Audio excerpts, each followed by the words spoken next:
马斯克要被清算了吗？最近的华府风声鹤唳，这个曾被视为硅谷钢铁侠的男人，竟开始暗示自己处境危险，甚至有传言说，埃隆·马斯克可能很快就要离开华盛顿了。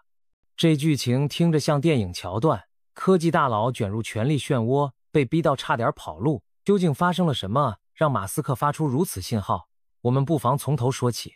2025年3月，马斯克在接受福克斯新闻频道采访时，罕见地露出了疲态。镜头前，他几次停顿，眼眶似乎有些泛红。主持人问：“你最近的生意做得怎么样？”马斯克低声回答：“很难，很难。”说完这句话，他沉默了几秒钟，接着长叹一口气，但是已经没有回头路了。短短几句话，透出前所未有的沉重。这个一向以大胆乐观著称的亿万富翁，居然如此哀叹，让所有观众一愣。马斯克这是怎么了？此时的马斯克可不只是个企业家这么简单。自从特朗普重新入主白宫，这位科技狂人摇身一变，成了美国政府的一份子，领导一个名为政府效率部的特别部门，简称 DOG， 专职帮联邦政府削减冗员和开支。没错，他的任务就是砍预算、裁员、提高效率。一场轰轰烈烈的官僚机构大瘦身运动正在展开。马斯克踌躇满志，放出豪言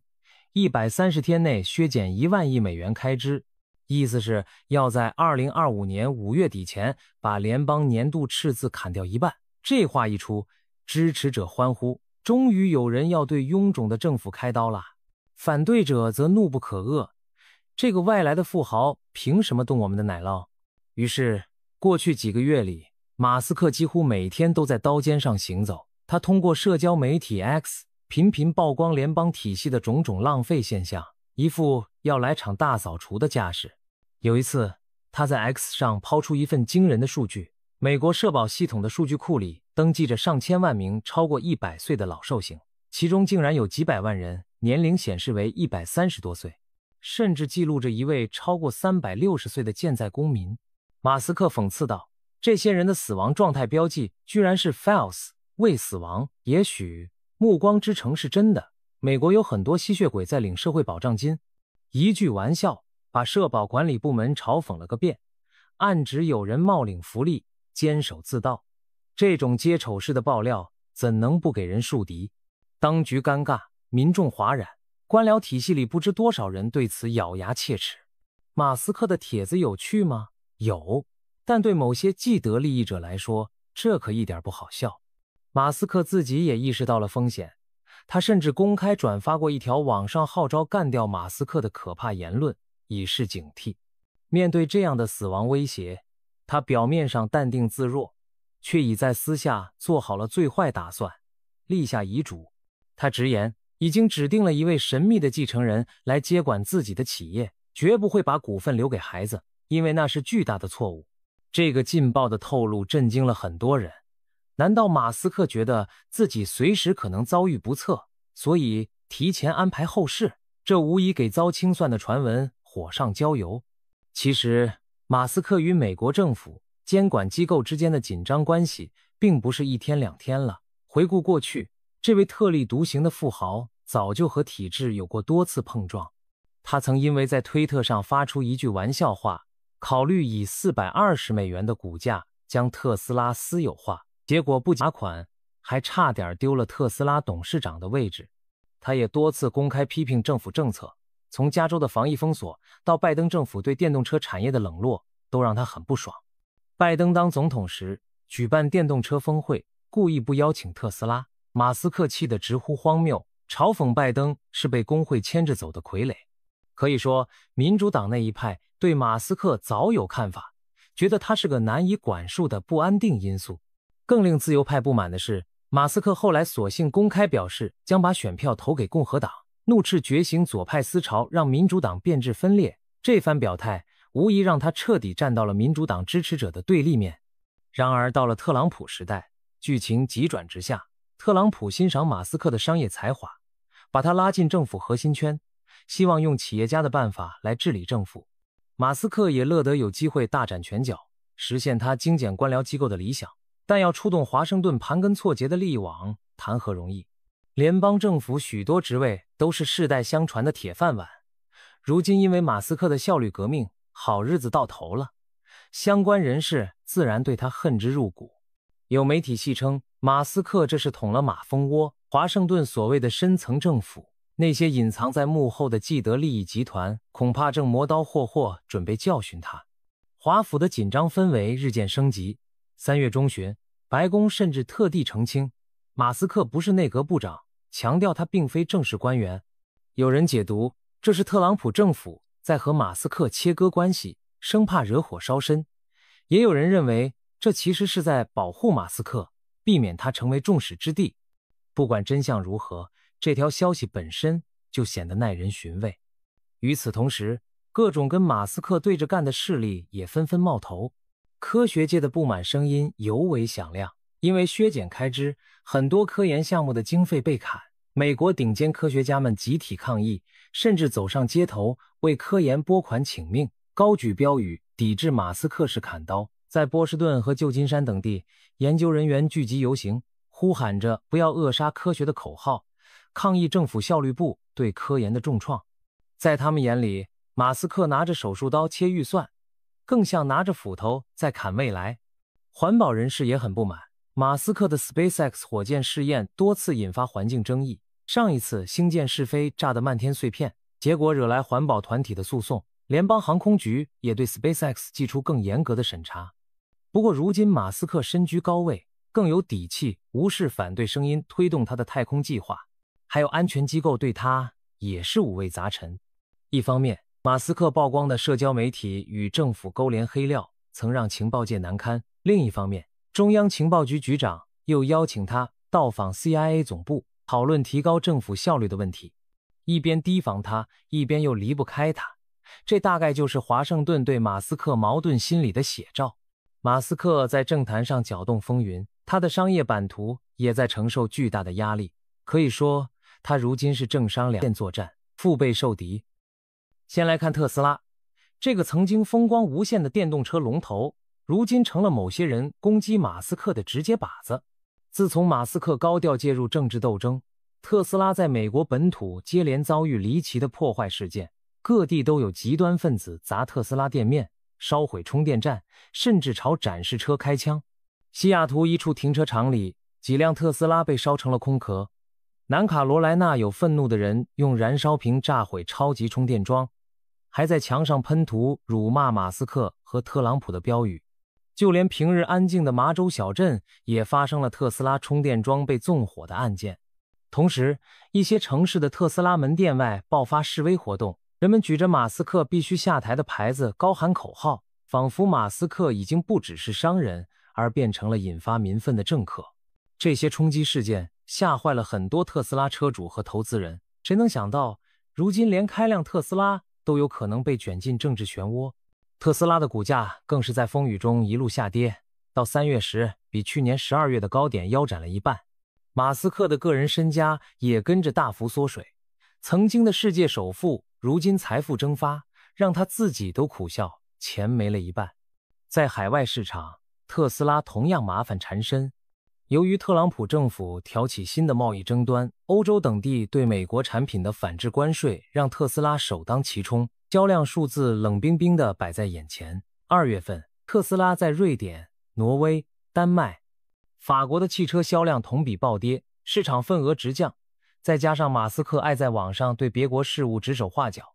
这引发一些海外消费者反感，特斯拉的国际销售更是雪上加霜。对马斯克来说，经济上的压力已经逼近，他必须想别让政治冒险彻底拖垮了电动车王国。再来看 SpaceX，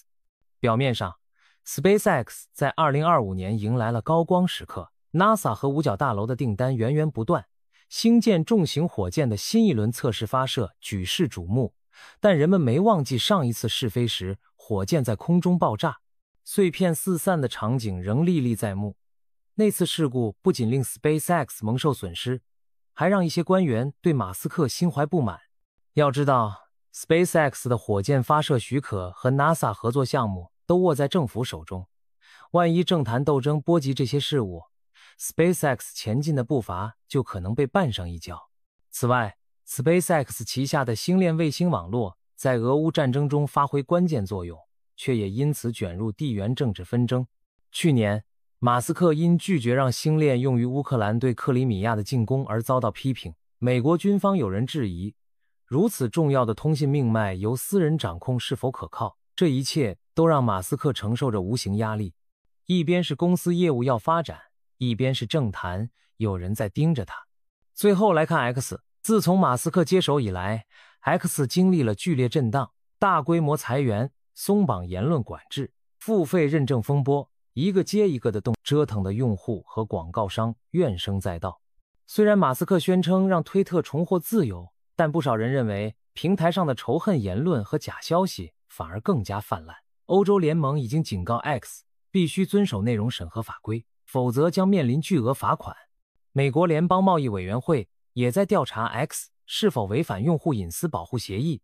更别提 X 的营收迟迟未能恢复。许多大品牌广告主依然对马斯克的言行心存顾虑，他甚至一度亲自下场，在网上和苹果公司负责人争论，试图挽回广告金主们的心意。可以说 X 这块烫手山芋正考验着马斯克的管理极限。他为了言论自由理念与全球主流舆论对抗，却差点把这个花了数百亿美元买来的平台折腾得分崩离析。如此种种，马斯克的商业帝国正面临多重挑战，每一处都需要他亲自盯紧。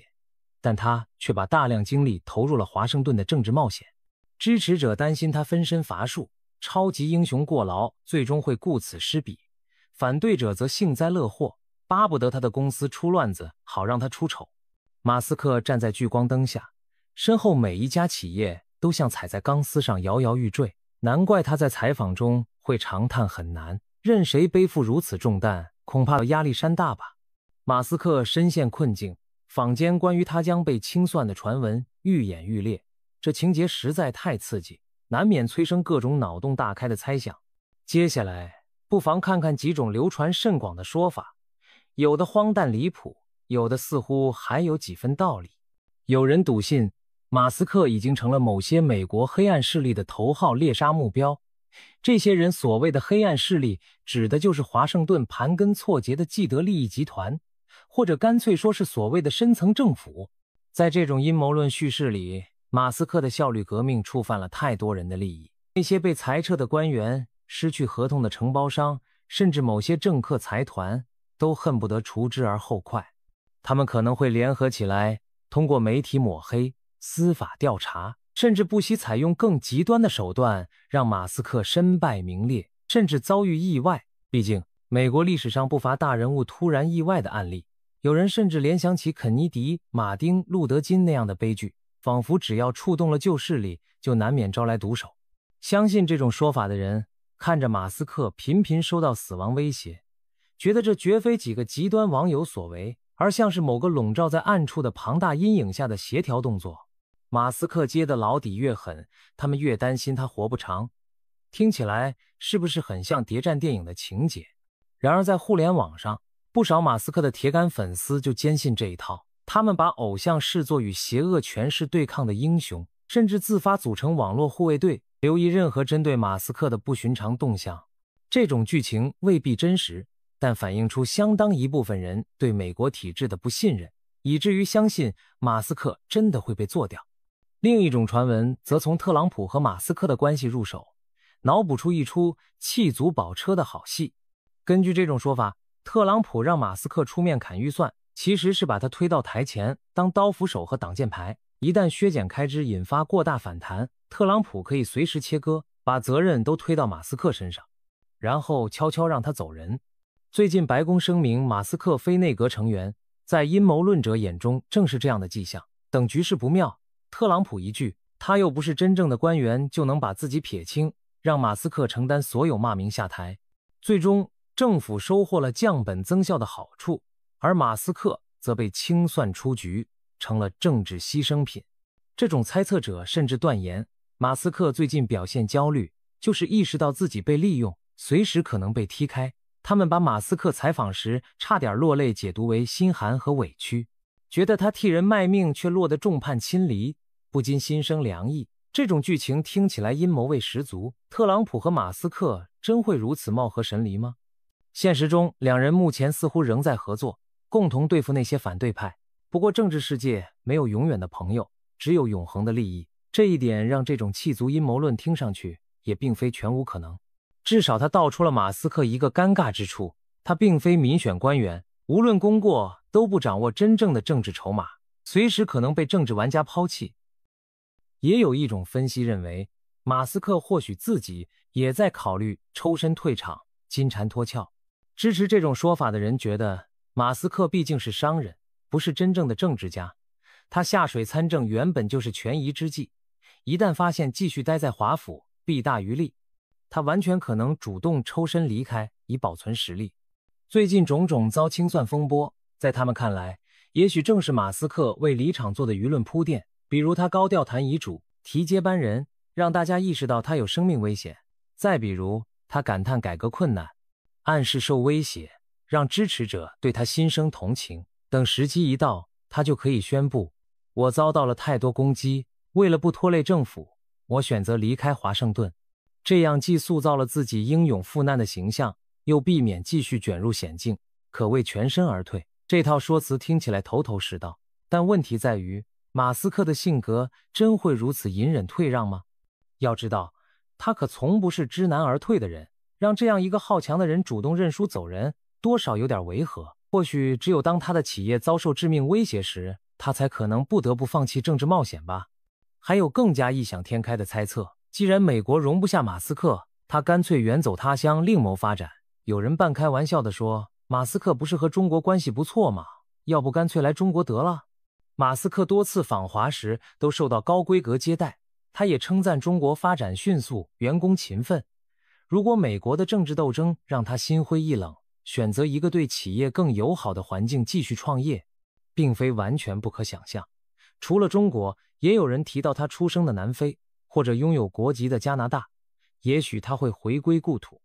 当然还有更戏谑的说法，有人干脆建议马斯克搭乘自己的火箭移民火星，远离地球的是非之地。这自然只是玩笑，但足见舆论对他处境的关注度之高。现实的问题是，马斯克庞大的产业链根植美国，太空发射、生物科研、汽车制造，这些可不是说搬就能搬的。况且美国政府也不可能轻易放他走，起码他的火箭技术和卫星网络涉及国家安全，不会允许他携带机密投奔他国。所以马斯克叛逃海外的桥段听听就好，真要实现难度极大。五花八门的阴谋论此起彼伏，让整件事更加迷雾重重。马斯克本人对这些传闻始终不置可否，既没有明确证实，也没有彻底否认。面对网上的各种猜测，他有时只是在 X 上发一个意味深长的表情，或者回复一句有趣，似乎在调侃。正是这种态度，让吃瓜群众更加坚信这里面有戏，越不说破就越显得神秘。阴谋也好，传闻也罢，回到最关键的问题，马斯克是否真的会离开华府，甚至搬离美国？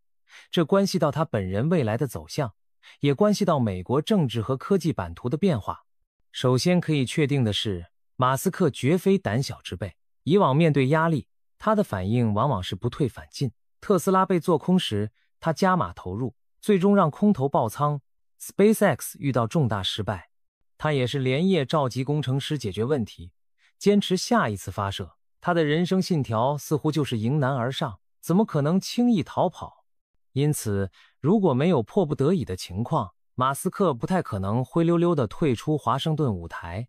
然而，世事并非全由个人意志决定，马斯克再强硬也得考虑现实利害。当前这场政治风暴已经严重波及到他的企业王国和个人安全。其实马斯克过去就有过用脚投票的先例，当初因为不满加州的高税收和严监管，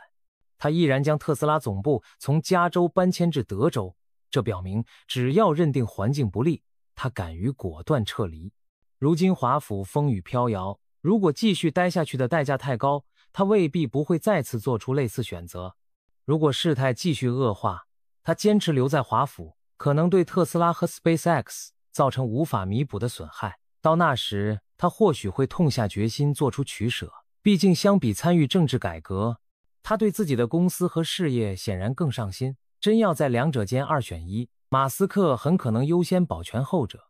有分析人士指出，一个合理的剧本是，马斯克完成阶段性的削减目标后，主动请辞，把政府效率部的担子交给其他人接手。他可以宣称任务达成，功成身退，将精力重新集中在科技事业上，这样既下台下得体面，又避免持续深陷政治泥淖的风险。至于搬离美国，现阶段看仍是小概率事件。马斯克虽有多国背景，但多年来早已深深融入美国商界和精英圈，他的主要企业都在美国本土，他本人也拥有美国国籍。除非发生生死存亡的变故，或者遭遇法律逼迫，例如被罗织罪名起诉，面临监禁，否则他没必要走到流亡那一步。假如未来美国政坛再度巨变，反对他的势力上台并对他穷追猛打，也不排除他暂避锋芒去海外躲一阵，可那将是非常极端的情况了。至少眼下，马斯克并未表现出要弃美国而去的迹象，相反，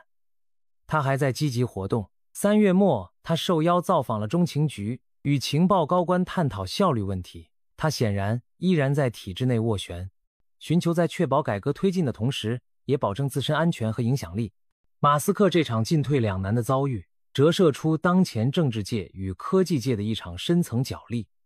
一方面是硅谷新贵对旧有制度的不满和挑战，另一方面是传统权力结构对超级富豪的戒心与反击。在许多支持者眼中，马斯克仿佛是大力出奇迹的改革先锋，他不受陈规束缚，敢砍掉浪费开支，替纳税人伸张正义，这样的人进政府，他们拍手称快，期望他革故鼎新，让官僚体系也跑出硅谷速度。可在反对者看来，马斯克简直就是个狂妄的破坏者，一个未经选举授权的商业大亨跑来对公共事务指手画脚，这是对民主程序的僭越。当他解雇政府雇员，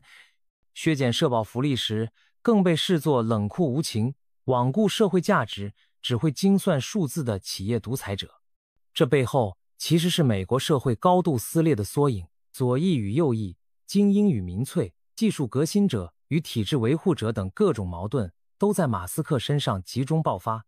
他一人兼具多重身份，既是科技英雄，也是资本巨头。他既倡导自由市场，又手握公共资源。有人把他当成钢铁侠式的拯救者，有人骂他是埃隆大帝般的野心家。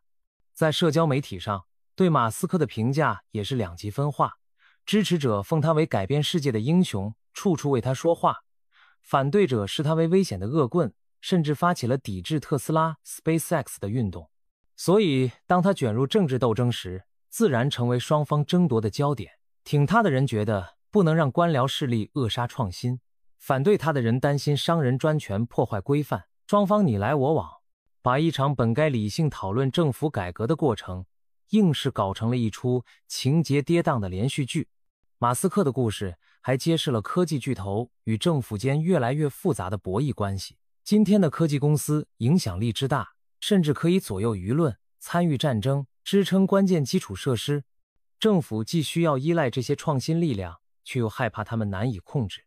马斯克掌握着电动车产业、太空探索计划、全球卫星通信网络，几乎每一项都与国家利益息息相关。让这样的人进入权力核心，可能带来高效变革，也可能令传统政治势力如临大敌。他的出现本身就是对旧有权力版图的冲击。这场冲击将如何收场？是融合合作、共赢创新，还是冲突爆发，一方被彻底清算？全世界都在围观，这背后折射出的还有美国社会对于政府职能与效率的矛盾心态，对于科技巨头影响力边界的深层焦虑，以及在变革与稳定之间摇摆的不安。风暴中的马斯克会选择留下还是离开？故事的发展充满悬念。或许下一刻我们就会看到他在 X 上发布出人意料的决定，也可能他咬紧牙关撑过难关，浴火重生，再次证明自己是那个不可能完成的任务的终结者。无论结局如何，可以肯定的是，这场现实版科技狂人大战华府权势的大戏远未落幕。马斯克的每一步都牵动人心，他的传奇还在继续。吃瓜的我们就静候下一章的剧情吧。